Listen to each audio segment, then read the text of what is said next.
Bienvenidos de nuevo a otro miércoles más de la live stream de la prensa gráfica. Mi nombre es Alfredo Escalón de Fisherman Wealth Management y estamos el día de hoy aquí para hablar de un tema que es un mito, digamos, que queremos ver qué funciona más, si comprar o alquilar, ¿verdad? Mucha gente en el tiempo que nosotros vemos nos pide consejos sobre cómo deberíamos de manejar esto, si debería de ser una idea de que muchas veces tenemos, que creemos que alquilar una casa es botar el dinero, y otra gente que cree que comprarla tal vez no es tan buena decisión.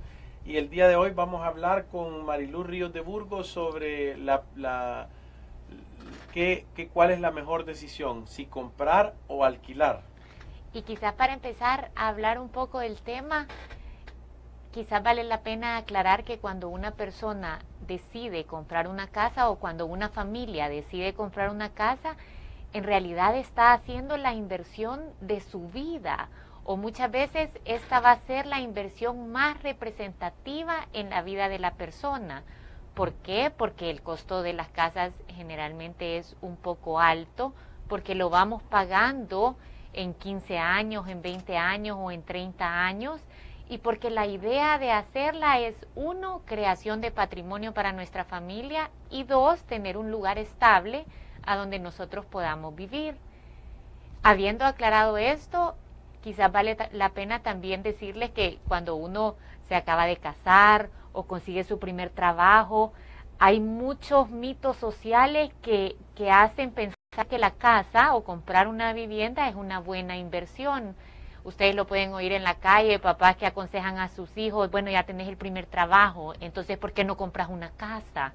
O que se va a casar una pareja y aparece la tía y lo primero que les dice es, ¿y ya compraron casa? ¿O a dónde van a vivir? ¿Ya fueron a ver casas? Y parece como que compren casa, compren casa, compren casa, es algo tan común y tan obvio de hacer, y nosotros hemos venido a este programa quizás a debatir un poco esta postura tan extrema, porque no todas las veces que compramos casa estamos tomando una buena decisión. Hay muchas veces en donde alquilar es una mejor decisión financiera que comprar una casa, y vamos a empezar quizás explicándoles un poco cómo funcionan los créditos hipotecarios. Sí, normalmente todos los créditos hipotecarios en El Salvador tienen una cuota de intereses alta y capital pequeña en las cuotas, y al final es inverso, es un montón de capital y un poquito de intereses. Entonces normalmente, como uno debe más capital al principio, los intereses son más altos, y las primeras partes del crédito uno abona un montón de intereses antes de abonar a capital bastante, o sea, va caminando despacio en esa fila.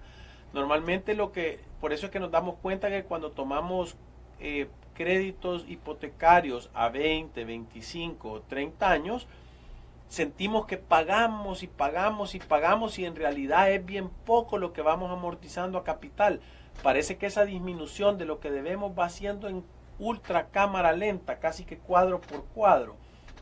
Entonces es importante que nosotros tengamos esa claridad de cómo funciona. Nosotros creemos que obviamente una necesidad básica de las personas es tener una casa y un lugar a donde vivir.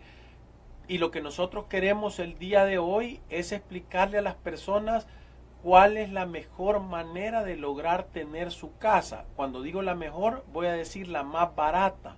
¿Cuál es la manera en la cual yo puedo venir y puedo empezar a capitalizar mi dinero de una manera más tranquila o más rápida, para que yo pueda rápidamente ser el verdadero dueño de la casa y que no sea solo una ilusión? Y quizás retomando un poco el tema de cómo funcionan los créditos hipotecarios en nuestro país.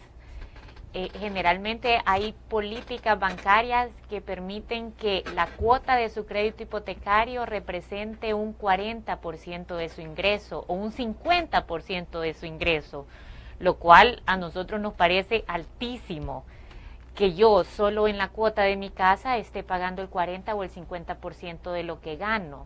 Entonces, tomando como base eso, la política bancaria que permite que el porcentaje de esa cuota sea alto, hay otras cosas que considerar en el crédito hipotecario. Cuando yo voy a ver a una casa, a una residencial bonita, nueva, que le gusta y que quizás mira en todos los anuncios que se está vendiendo la casa, muchas veces nos dejamos llevar por sentimientos o por emociones para tomar la decisión financiera más importante en nuestras vidas y llegamos a la casa y nos vemos en el jardín corriendo con nuestros hijos y ya no importa nada más porque nosotros queremos tener ese bien y nos imaginamos tenemos como una proyección de felicidad al momento de llegar a la casa modelo generalmente. Y entonces la decisión financiera casi siempre viene basada en llenar una solicitud, dar un par de papeles, después me preaprueban el crédito hipotecario y no evalúo yo el verdadero costo de ese crédito y me paso a vivir a esa casa y parece como que mi estilo de vida mejora, en realidad es una cuota que 40% de mi salario lo puedo pagar, quizás en ese momento no tengo hijos, quizás mis responsabilidades son todavía más bajas que lo que van a hacer en el futuro, entonces tomo la decisión y la adquiero. Estas son las cosas que no evaluamos al momento de hacerlo. Generalmente nos piden solo el 10% de la prima. Esto significa que la casa la vamos a financiar a un 90% de su valor. Y cuando solo nos piden ese 10% de la prima, significa que nosotros de entrada tenemos que poner ese 10%, que puede ser $10,000, $15,000, $5,000, depende del valor de la casa. Aquí viene el primer error financiero. Mucha gente, al darse cuenta que no tiene ahorrado el dinero para la prima, lo que hace es sacar un préstamo personal o un extrafinanciamiento para poder llenar ese costo de la prima. Entonces, en realidad, yo estoy financiando el 100% de mi casa.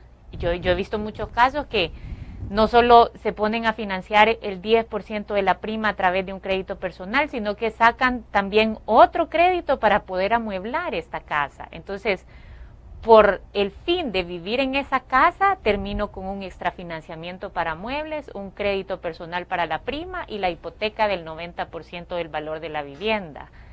La otra cosa que no nos ponemos a pensar es que al momento de escriturar el crédito nos van a cobrar una comisión de desembolso.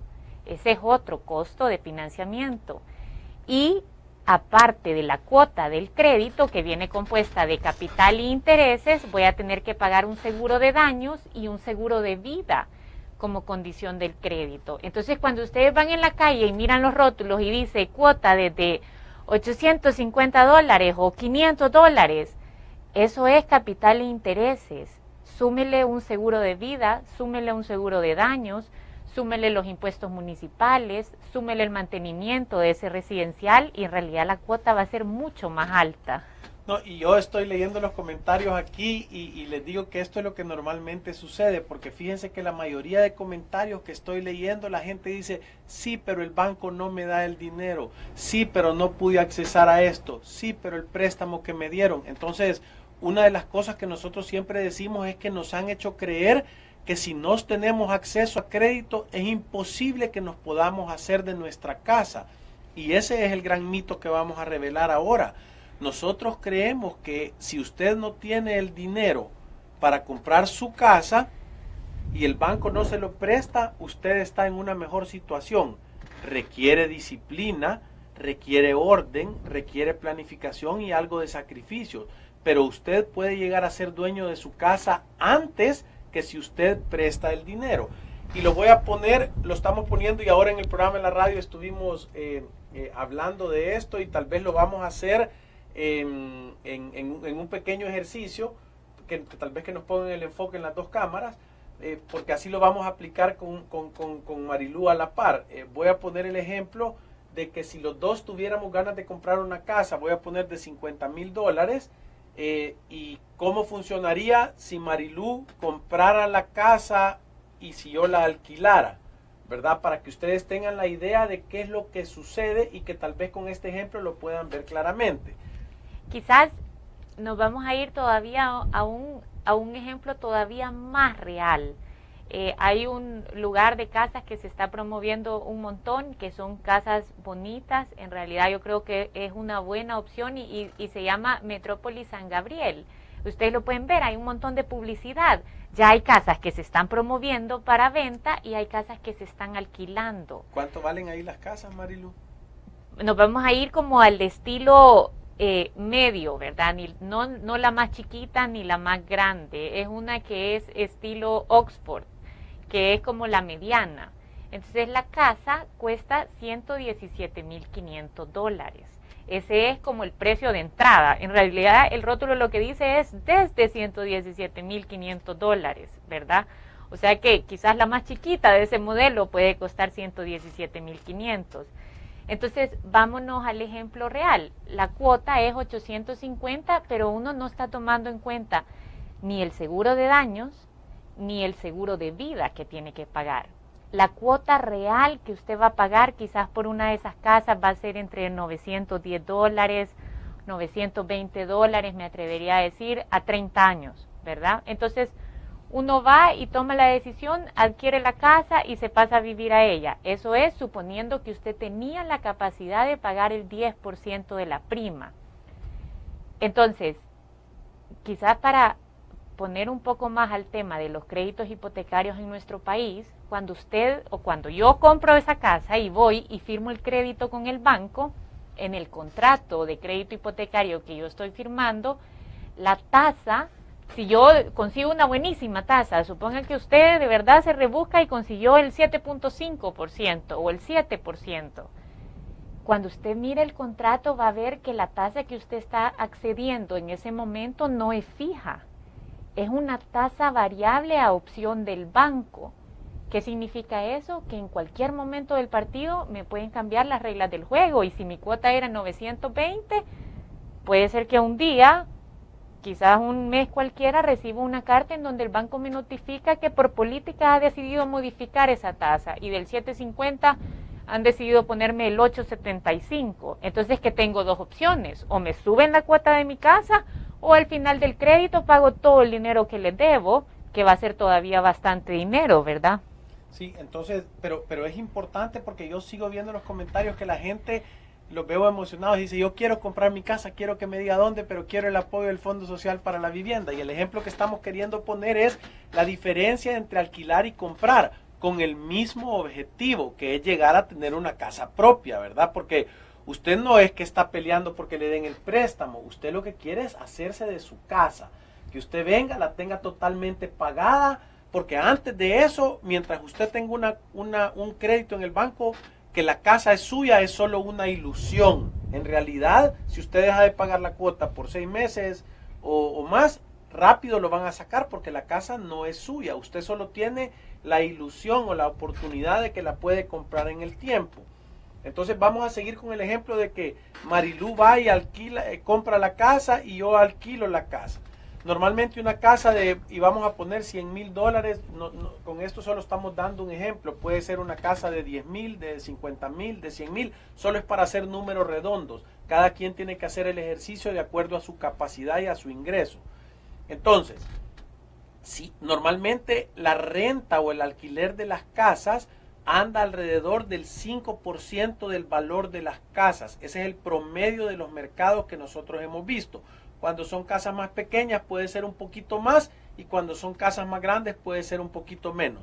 Pero si usted va a agarrar y va a comprar una casa de $100,000, como dijo Marilu, la cuota quedaría ¿en cuánto, Marilu? En $910 con seguros. Sí, y esa casa se pudiera alquilar, la misma casa se pudiera alquilar alrededor en $450. Ese es el alquiler promedio que nosotros hemos visto. Entonces, la idea que nosotros damos es decir, en vez de yo comprar la casa y estar pagando $950, de los cuales ¿cuántos se van a ir a capital en el primer año, Marilu? Más o menos. De las primeras cuotas posiblemente $850 mensuales y con una disminución pequeña se van a ir a intereses y va a estar capitalizando $50 mensuales. Sí. Entonces, ¿qué es lo que sucede? Si yo me voy y alquilo la casa, tomo la decisión de alquilar la casa y si yo tengo la capacidad de pagar los $950 y yo agarro esos $400 y los empiezo a ahorrar, estoy cada mes capitalizando 8 veces más de lo que capitalizaría a la casa si yo la hubiera comprado. Y quiero tratar de explicar, quiere decir, en realidad yo estuviera quedándome, cuando yo alquilo el primer año, yo me estuviera quedando con $50 de esa casa todos los meses. Pero si yo alquilara, yo pudiera estar guardando $400 todos los meses. Quiere decir que yo pudiera ahorrar alrededor de $4,800 cada año. Voy a poner que usted que ese dinero lo guarde y lo pone abajo del colchón. En alrededor de 20 años usted tuviera el dinero completo para pagar la casa y solo le hubiera costado $100,000. Si usted financia 30 años esa casa de $100,000, usted terminaría pagando alrededor de $320,000. Entonces, cuando hacemos el ejercicio, lo malo no es querer comprar una casa, lo malo es financiar un monto de dinero muy grande a un plazo muy largo, a una tasa de interés regular, digamos, entre el 6 y el 8%. Entonces, financieramente, cuando uno hace los números, se da cuenta que cuando toma uno la decisión de comprar una casa, se vuelve una decisión emocional. Porque yo voy, veo el jardín, veo los juguetes en medio, la placita, la cancha de básquetbol, ahora unas con piscina, caseta de seguridad y salón de usos múltiples para hacer barbacoas y fiestas y todo eso.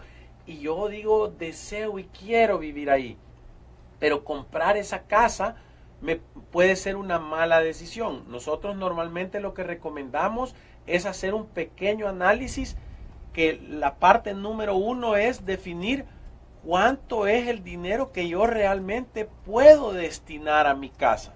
Nosotros en Fisherman hemos hecho un estudio socioeconómico que se llama la guía del ingreso familiar, que eso más o menos te dice, de acuerdo a tu ingreso salarial y a tu estructura familiar, quiere decir a cuánto gano yo al mes multiplicado por 12, que es mi ingreso anual, y al número de personas que yo tengo en mi familia, si tengo 1, 2 o 3 hijos, qué porcentaje de mi salario se debería de ir a mi cuenta casa, ¿verdad?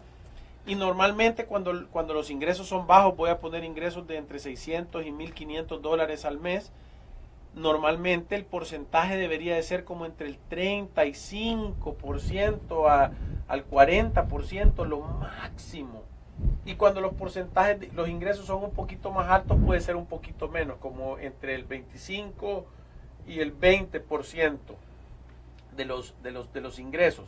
Entonces, cuando yo voy y me meto a comprar una casa y la cuota de la casa supera arriba del 35, solo la cuota de la casa, porque cuando yo digo la cuenta casa, ahí debería ir la cuota del préstamo, los impuestos municipales, la luz, el agua, el teléfono, el mantenimiento, el jardinero, el cable, las cosas que usted necesita para operar, el agua potable.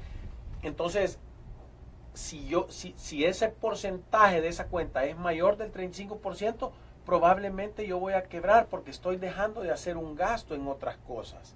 Y yo estoy viendo varios comentarios de personas que están hablando del salario mínimo o que quizás estas cuotas son demasiado altas para una hipoteca, ¿verdad? Esto es en el caso de que una familia logre llevar a su casa $2,000 al mes. Y yo sé que las condiciones en El Salvador, en realidad para la mayoría de las personas son distintas. Y nosotros lo hemos hablado en muchos programas. El salario mínimo es lógico que no alcance y nosotros en ningún momento pretendemos que les alcance subsistir o vivir y llenar un presupuesto balanceado en base al salario mínimo. Lo que nosotros siempre recomendamos cuando hay familias con salario mínimo es que esa casa se tiene que hacer de multiingresos. Yo no voy a poder ahorrar para emergencias, tener una buena salud o cuidados médicos, tener mi casa, quizás no estar en el transporte público, sino que tener un carro si estoy llevando a mi casa el salario mínimo y si tengo 2 o 3 dependientes bajo ese salario mínimo. Entonces tengo que yo y mi esposo estar generando un ingreso y aparte cuando llegue un hijo que está en una edad laboral también debería de contribuir a la casa. Entonces... No, perdón, ajá, ¿sí? Dale. No, diga. No, yo lo que iba a decir es que al ver los comentarios, como Marilu lo estaba diciendo, es de que normalmente la gente hace estereotipos y dicen, es que ustedes están hablando como de ingenieros y doctores y aquí y allá, y tal vez no están hablando de un sastre y eso. No tiene absolutamente nada que ver. Nosotros, ¿verdad, Marilu? Conocemos ingenieros y doctores que están quebrados, o sea, no tienen trabajo, les cuesta, generan 500 pesos al mes y están complicadísimos. Y conozco sastres o personas que tienen un puesto en la tiendona que generan 5,000, 6,000 dólares al mes. Esto no tiene que ver, no se pongan el estigma de qué es lo que yo hago.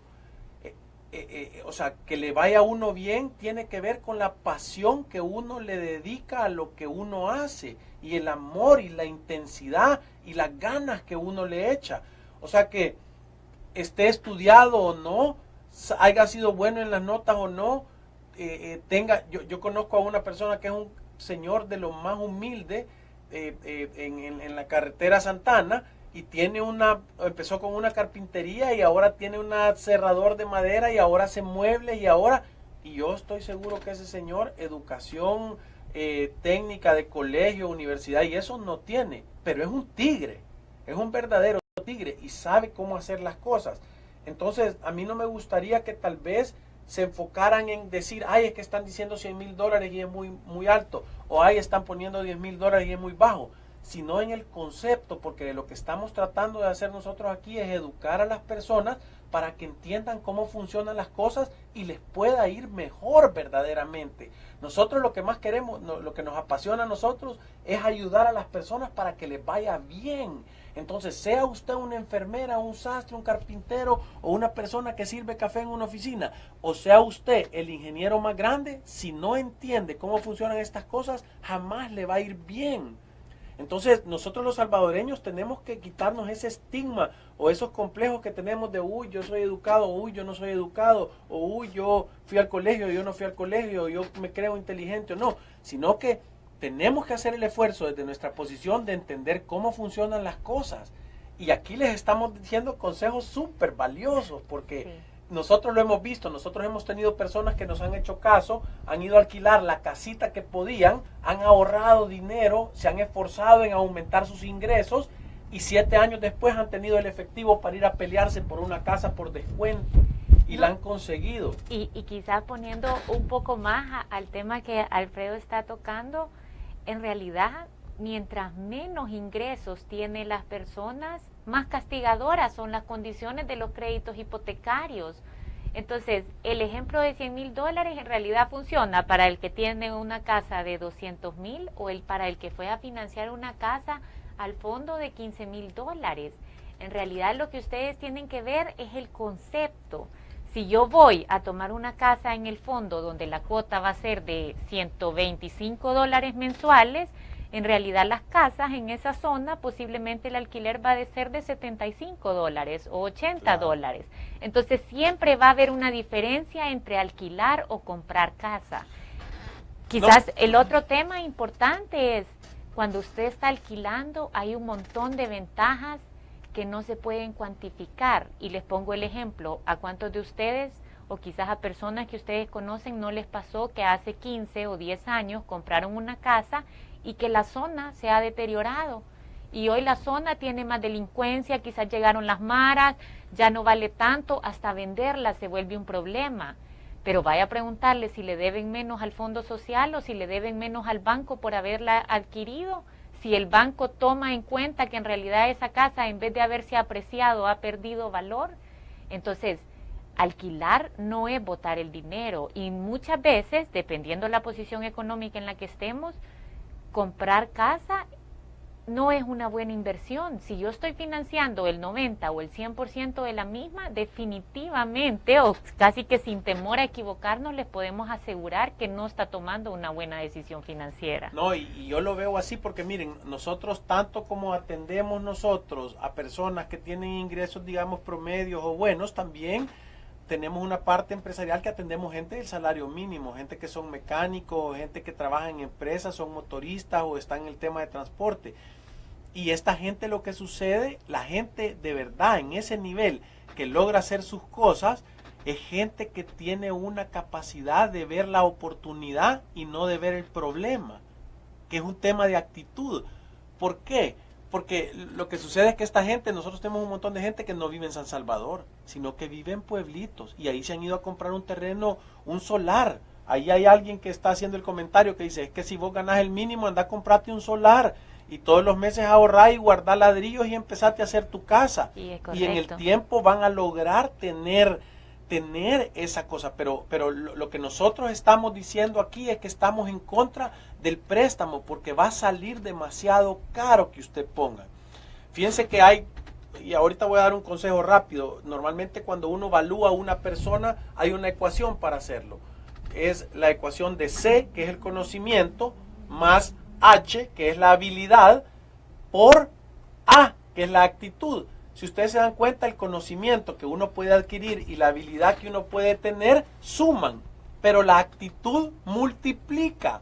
Entonces, usted puede tener pocos conocimientos y pocas habilidades, pero si tiene una actitud ganadora y, como dicen aquí en buen salvadoreño, y se rebusca y trata de hallarle la solución al problema, porque normalmente nos enfocamos en ver la mancha en la pared blanca en vez de ver la gran pared blanca que hay enfrente de nosotros.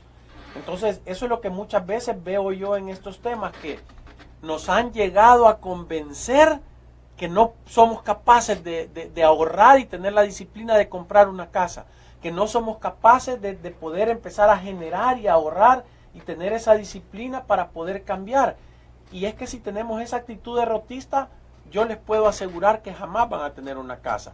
Pero si ustedes empiezan a ver, voy a hacer mi presupuesto balanceado, voy a ir a alquilar una casa por abajo de mis posibilidades, por un tiempo aunque sea, voy a tener todos los meses la capacidad y la disciplina de ahorrar un poquito de dinero, y cuando ya tenga ese dinero voy a averiguar a dónde lo puedo poner para que trabaje para mí, o sea, para que vaya creciendo solo también.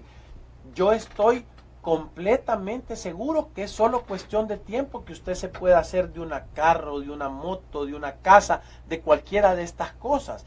Entonces lo que nosotros estamos promoviendo es eso, ¿verdad? Y Eliseo dice, El Salvador, paraíso para los bancos prestamistas.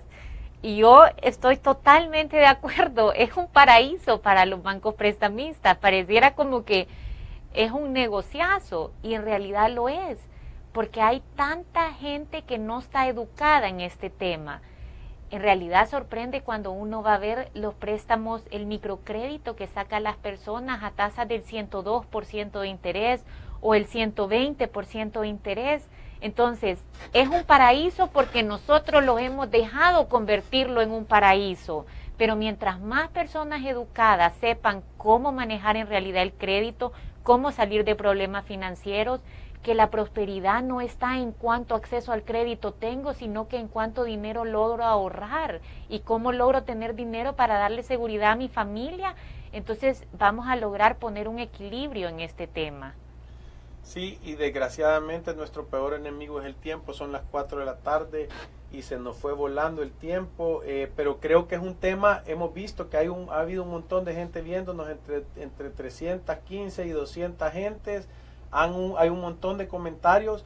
Recuérdense que nos pueden escribir a info@fishermanwm si tienen un comentario, para que se los podamos contestar.